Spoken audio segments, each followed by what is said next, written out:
নানান কাগজপত্র দেখেছি।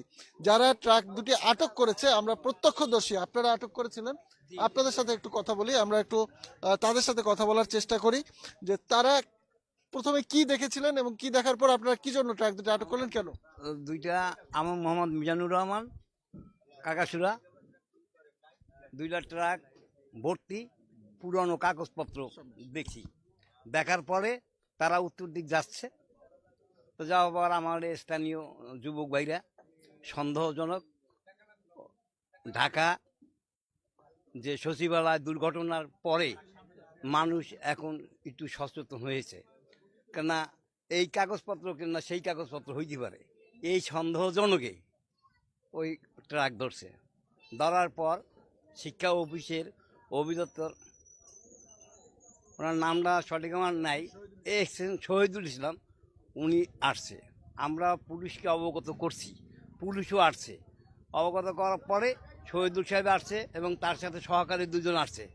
তখন আমি, আমাদের চেয়ারম্যান, এক্স চেয়ারম্যান জিয়াউল ইসলাম সাবু ছিল, তখন আমরা বলছি যে আপনি পুরাইবেন, অফিসের একটা নিয়মতান্ত্রিক আছে, সেই কাগজপত্রগুলো আপনি দেখান, যে ডকুমেন্টস আছে।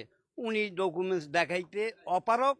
উনি বলছে আমি সম্পূর্ণ, আমি ওই ইয়ার মালিক, অফিসের প্রধান, যেহেতু আমার লাগে না। আমি এই কথাটা আজ হলো সত্য না, তো আপনি দেখান। এর মধ্যে আমরা গণ্যমান্য নিয়ে আমরা বলছি, অনেক সাংবাদিক ভাইরা আসছে, তারাও আমাদের কাছ থেকে জানছে, প্রশাসন ছিল।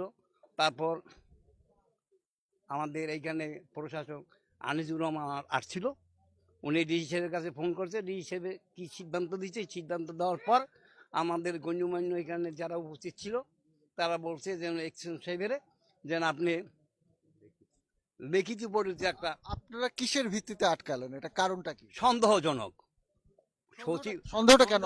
সচিবালয় বাংলাদেশের যে এখন অবস্থা, সেই অবস্থার পরিপ্রেক্ষিতে এবং সচিবালয় আগুন দেওয়ার পরিপ্রেক্ষিতে সন্দেহজনক স্থানীয় পোলাপানে ধরছে যুবক ভাইরা ধরে দেখছে, তারা কোনো প্রমাণ দেখাইতে পারে না যে আমাদের অকেজো কাগজপত্র, পুরান কাগজপত্র সন্দেহ করে ধরা হয়েছে।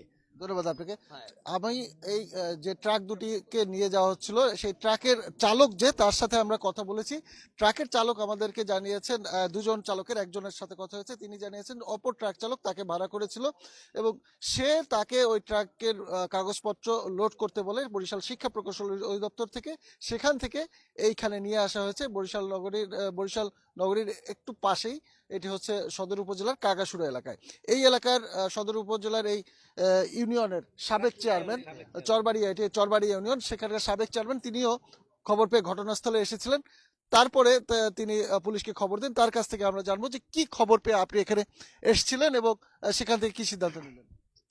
আসলে আমি মাগরিবের আগে এলাকার ছেলেপান খবর দিয়েছে যে ভাই এখানে দুইটা ট্রাক আটক হয়েছে, যেটা কিছু সরকারি কাগজ দেখা যাচ্ছে। তাই আমি বললাম যে কিসের কাগজ দেখা যাচ্ছে। তারপর ওখানে যে ট্রাকের সাথে যারা ছিল তারা বলছে এটা শিক্ষা প্রকৌশল অধিদপ্তরের কাগজ। তখন তারা উত্তেজনা হয়ে গেল, এখানে তারা জড়ো হয়ে গেল, অনেক লোক জড়ো হওয়ার পরে আমি তাদেরকে নিবৃত্ত করলাম যে আমি আসতেছি, তোমরা থাকো। এবং ইতিমধ্যে আমি আসার পূর্বে আমি কাউনিয়া থানার ওসি সাহেবকে ফোন করেছি এবং মিডিয়ায় সাংবাদিকদেরকে ফোন করেছি, প্রেস ক্লাবের সভাপতি। হ্যাঁ, না, আমি এখন এখানে আসার পরে দেখলাম যে আমি দেখলাম যে ওই শিক্ষা প্রকৌশল অধিদপ্তরের এক্সচেঞ্জ সাহেবও আসছেন এখানে, তাকে খবর দিয়ে আনা হয়েছে। যে আসার পরে তাকে জিজ্ঞাসা করলাম যে এই কাগজগুলো এখানে আসলো কেন, এই কাগজগুলো পুরানের যায়। তাই সে বলছে যে এই কাগজগুলো পুরানের জায়গা ছিল, পুরান পরে আমাদের এই রাস্তারই মাথায় ময়লা খোলা একটা জায়গা আছে, যেখানে পুরানো ময়লার জিনিসপত্র রাখা হয় এবং পুরানো হয়। কিন্তু ওখানে পুরানো না পেরে এই অঞ্চলেরই একটা ছেলে আবার ওই প্রকৌশল অধিদপ্তরে কাজ করে, তার বাড়ি এই অঞ্চলে। সে এখানে তার বক্তব্য হলো যে সে নদীর পাড়ে নিয়ে যেয়ে পোড়াবে, কিন্তু এই নদীর পাড়ে নিতে যেয়ে এখানে জনগণের সাথে সন্দেহ হয়েছে যে এই কাগজগুলা কেন এখানে নিয়ে আসবে। তারা মুসলেকা দিছে যে এই কাগজগুলো এখানে জনগণ যেহেতু ধরছে এবং সেই জনগণ আবার জনগণের কাছ থেকে আমরা কাগজগুলো ফেরত নিয়ে গেছে এবং তারা পরবর্তীতে প্রশাসনের সহায়তা নিয়ে প্রশাসনের নির্দেশ মোতাবেক তারা এই কাজগুলো করবে, এখানে বসে পোড়াইতে দেওয়া হয় নাই। পরবর্তীতে পড়াবে না, পরবর্তীতে হ্যাঁ, অফিসে যোগাযোগ, অফিসের মাধ্যমে এটা পোড়াইবে আর কি। ধন্যবাদ। আপনি কি শুনছিলেন যে কাগজগুলো তারা যেখানে পোড়ানোর কথা ছিল বা কি ছিল আসলে পুরাটাই রহস্যজনক। আমরা নির্বাহী প্রকৌশলী যিনি তারা তার কাছে মুচলেকা দিয়েছে এবং বলেছে যে এই পুরানোর যে পরবর্তী প্রক্রিয়া যেটি যথাযথ সেটি পূরণ করার পরে পরবর্তী পদক্ষেপ নেওয়া হবে। তো এই ছিল বরিশালে শিক্ষা প্রকৌশল অধিদপ্তরের পুরাতন নথি জব্দ বা জনতার হাতে আটকের বিষয়কে ঘিরে উত্তেজনাকর অবস্থার পরিস্থিতি। আরো এরকম পরবর্তীতে আরো অন্যান্য খবরের আরো থাকতে পারে। সে পর্যন্ত চ্যানেল 24 সাথেই থাকুন, ভালো থাকুন। আমি কাউসার হোসেন রানা এখানেই বিদায় নিচ্ছি। সকলকে ধন্যবাদ।